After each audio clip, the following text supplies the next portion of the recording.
चाहे नरोत्तम, अभी आप नरक में हैं। युधिष्ठिर जी महाराज भी नरक में हैं।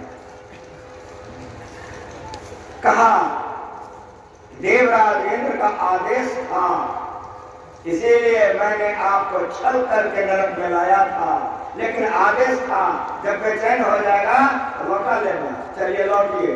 इतने पैर तो युधिष्ठिर जी लौटाए हैं। आवाज आई, आ तुम कौन हो? जरा सा रुक जाओ, तुम्हारे आने से हमको शांति मिल रही है। कौन हो? कृष्ण, द्रौपदी।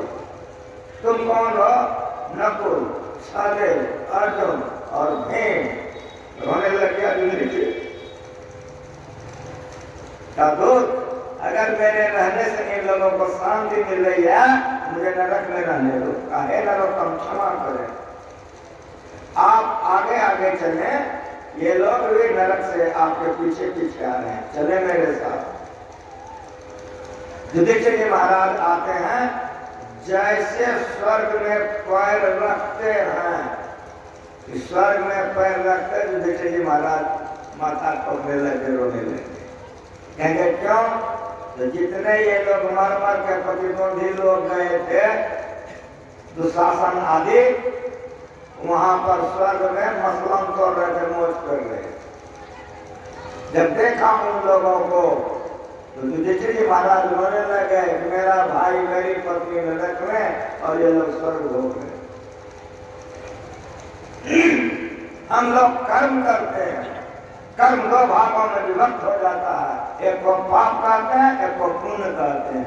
पाप करने से नरक मिलता है और पुण्य करने से स्वर्ग मिलता है। धरती पर आज तक ऐसा एक को आदमी में हुआ है खाली पापे पाप करे या खाली पुण्य पुण्य करे। जिससे जो चीज अधिक बन जाती है वो पीछे मिलता है, जो कम होता है वो पहले मिलता है।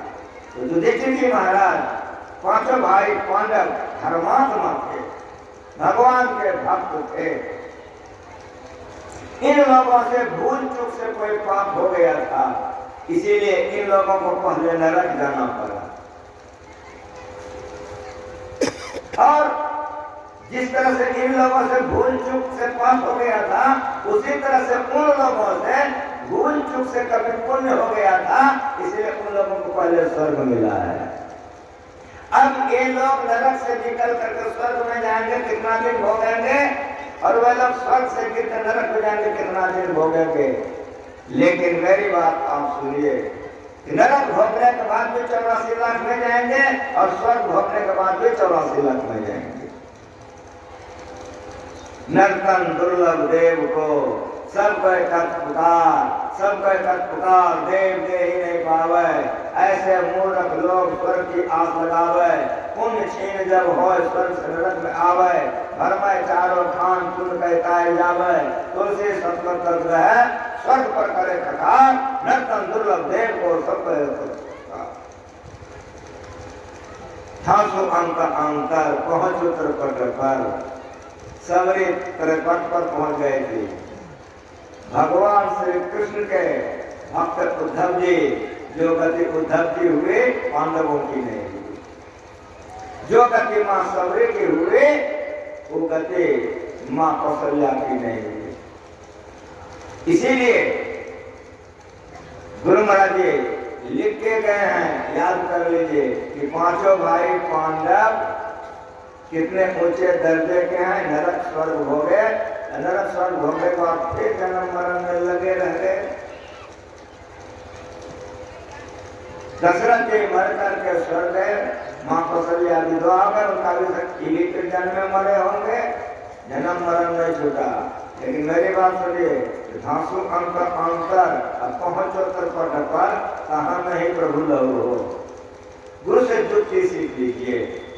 जिस तरह से सबरी ने किया, हनुमान जी किए, भगवान बुद्ध ने किया, कबीर साहब ने किया, मीराबाई ने की, इस तरह से जो अंदर के पद को खोल करके अंधकार से प्रकाश में, प्रकाश से शब्द में और शब्द से निशब्द में चले जाते हैं, उसकी दुर्गति नहीं होती है। वह नरक स्वर्ग से ऊपर होकर के परमात्मा को पाकर लाली मेरे लाल की जित देखो तित लाल, लाली देखन में गई तो मैं भी हो गई लाल। लौट करके संसार में नहीं आता है, बहुर नहीं आप ना रही थी, लौट करके नहीं आता। इसीलिए द्विभुज चतुर्भुज अचल अनंत भुज श्याम सुख तेज गुण सब रंग सब धोखा हो, माया का उपासना करोगे माया मिलेगी, आवागमन का चक्र में जुड़ेगा, दुखों से मुक्त हो सकोगे। इसीलिए आओ भक्त और वो आत्मा रूपी हो। इसके लिए क्या करो, भाषु अंतर कैसे करोगे, गुरु से जुक्ति लेकर भजन भेद लेकर ध्यान करो, जो कि दिन में भी सुना चुका। जब ध्यान करोगे दोनों दृष्टि की धार को जोड़ोगे, अंदर में ब्रह्म प्रकाश हो जाएगा। बिंदु में का नाद बोले रैन दिवस भावनम, बिंदु पीठ निर्विद्यानाद लिंग उपस्थितम। जयराम स्वामी एक भक्त हुए हैं मेरे भारत में। वे बड़े ऊंचे दर्जे के विद्वान थे, एक राज दरबार में वे काम करते थे। राजा उनको बहुत मानते थे, जयराम स्वामी को, उनके आदेश पर सब काम करते थे। जयराम स्वामी की पत्नी वो भी साधारण नहीं थी, उसका नाम था पद्मावती। तो पद्मावती भी साधारण नहीं थी, बड़ी ऊंचे दर्जे की साधिका थी और बहुत आचरण पवित्र रखने वाली औरत थी। यदि राजदरबार में जयराम स्वामी काम करते थे तो पद्मावती रानी महारानी को उपदेश करती थी, इतने ऊंचे दर्जे की थी। पवित्र पति पत्नी बनिए, पवित्र बनिए, पत्नी भी पवित्र होना चाहिए और पति भी पवित्र होइए, तो जीवन में सुखमय जीवन होगा। पत्नी गड़बड़ पति गड़बड़ और दुख में पड़े रहोगे।